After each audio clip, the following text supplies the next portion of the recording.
Getting in and out of debt. Getting into debt, the easy bit. It didn't take a lot of practice, and it was way easier than I imagined. Now, before I go any further with what I'm about to say, I must point out this is my story, my journey, and my way of dealing with the situation I found myself in. I am not stating that anything is right or wrong. I am just telling it as it is from my point of view. Now, where was I? As a youngster in the UK, I am now 43 years young, it was impossible to get credit. Credit cards were unheard of, and even getting a mortgage was a tricky proposition. The only available credit came in the form of mail order catalogues. So, if you had credit, you couldn't afford anything. You were poor. Credit was a bad thing. It was frowned upon, and it was not a status symbol.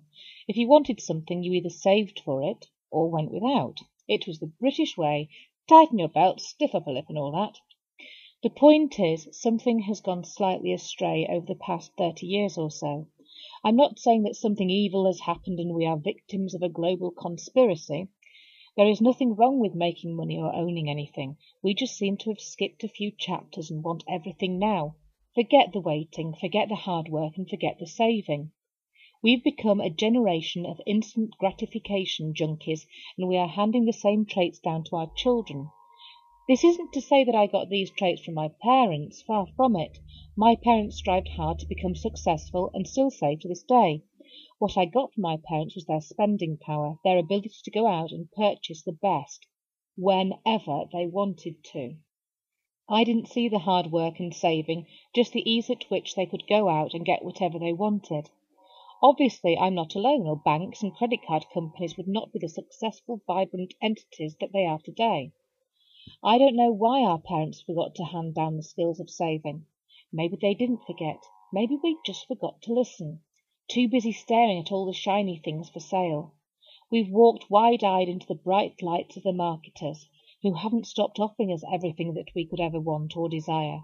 For me, that is how it started. A teenage girl who had the tastes and spending habits of a captain in the merchant navy and the paediatric nurse wife. And to that the birth of the credit card, and there was no need to save. The world was my playground, and I could pay for it in monthly instalments. So, fast forward a couple of years. Got a good job, and my spending is outstripping my earnings. I've got a young family, and reality is starting to bite hard, but I'm slowly learning my lesson. As a family, we are still running up debts, but over the coming years I catch several lucky breaks with the property market and manage to get rid of my debt. I inherit a plot of land and decided to build my own place. Fast forward to 2009. The house has been built, but my luck has run out and the build went way over budget, mainly due to the rapid rise in the property market. The UK property market then suddenly nosedive, and I've got a mortgage on a house and a plot of land that is now worth exactly what it cost to build. My marriage is failing, and I'm struggling to keep my head above water. Debts are mounting. I find some of that British resolve somewhere in me, and get all of the debts under control, and walk away from my shattered marriage with less than £100 to my name, but making sure that the joint account was £700 in credit. I then make the biggest schoolgirl error of my life. I take my eyes off the ball. What ensued was the divorce from hell, where my ex-husband racked up massive debts in my name. In short, I had no money, and I had debt collection agencies beating a path to my door, calling at all hours and sending threatening letters. Here in the UK, if you have a lot of credit, it will affect your credit rating. If you have missed payments, it will affect your credit rating. If you are self-employed, it will affect your credit rating. It is near impossible to get a consolidation loan once your credit rating has been affected. This is not a bad thing, it just means that you have to face everything head on. I had no money and no way of getting credit, so I needed a way to get everything back under control without getting me further into debt. So here is what I did. By the way, I was shown this method by someone who had used it to get rid of massive debts, so I knew from the very beginning that it would work. Firstly, and most importantly, you have to change your perception of debt. It is no longer a taboo subject, and you cannot go to jail for being in debt. Debt has become a fact of life, so there is no need in burying your head in the sand, hoping for it to go away. Next, you become organised. You get to the bottom of your income and expenditure and find out exactly where all of your money is going, and you write it all down or put it in a spreadsheet. You then find out the information of the debts you owe, account numbers, balance, payment schedules, who your creditors are, and their contact details. You then proceed to contact the creditors either by post or via email.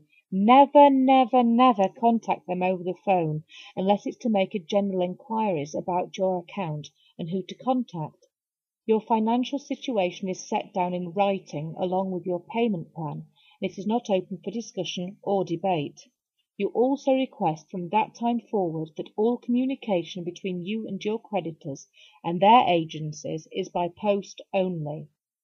You then finally remind them that it is illegal to harass or threaten you with legal action, especially as you have taken steps to sort out your debt problem, and that your payment plan will only be revised when and if your circumstances change for the better. So, what do you offer your creditors and why? Simple. Your income and expenditure sheet will show exactly what you have going in and out. If you are in debt, then you will have more going out than coming in. Never make offers of payment that are unrealistic to keep up. Never be afraid to offer the bare minimum payment as a token gesture. If you have to offer $1 per month on a $20,000 loan, then so be it. By doing this, you are showing willingness to accept responsibility for your debt and being proactive in dealing with it. Credit companies hate you doing this, and they will then pass your debt on to one of their agencies.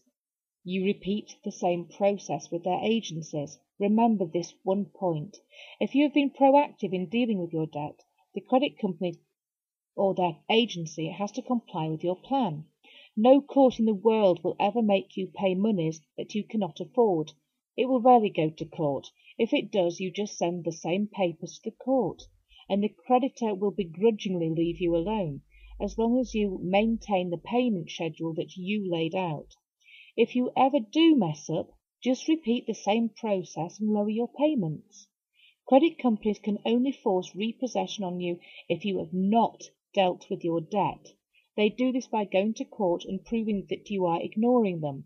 If you've dealt with it, they cannot go to court, so always deal with it. Next part of the plan. You can either maintain your payment schedules for the next 5 years. The debt has to be written off after 5 years and cannot be forced upon you forever if you do not have the means to pay it.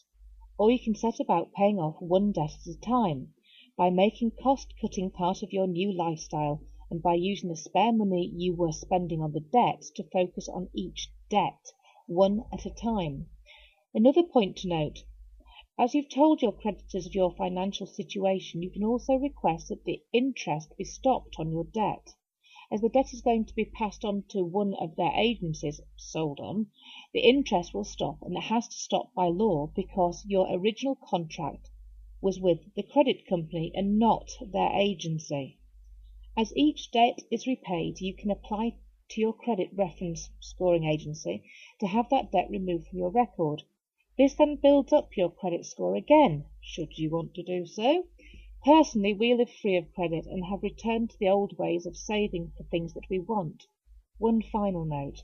Some of you may read this and think it is not legal or ethical to get your debts under control in this manner. I can assure you that the law is fully on your side, as long as you take action and stick to your plan. However, it is illegal to make false statements about your income and expenditure, so just be brutally honest about it. I personally do not agree with the corporate identity method of dealing with your debts. I know people have done this and gotten away with it. I also know people who have failed and gone to jail for trying it. In my mind, if you've run up a debt, it is yours. Trying to wriggle out of it by claiming that you are not the corporate identity that the debt was issued to is not ethical. But also ask yourself this. Is it legal or ethical to sell consolidation loans to people who already are in debt? Legal may be, ethical no. It comes under the guise of racketeering for extortionate credit transactions or profiteering from manipulation of prices. Just my thoughts. To finish, there is always hope. And the sooner you put a plan together and start acting on it, the sooner everything will start to turn around. Sitting with your head in the sand and bemoaning your lot is not constructive and will only lead to more misery. So regardless of how you tackle your debt, tackle it, accept it, own it, deal with it, and get it back under your control. Get back to being happy as quick as possible. If you want a full blueprint with templates and step-by-step action plan, go and get my guide at www.howdoigetoutofdebt.com. Thank you.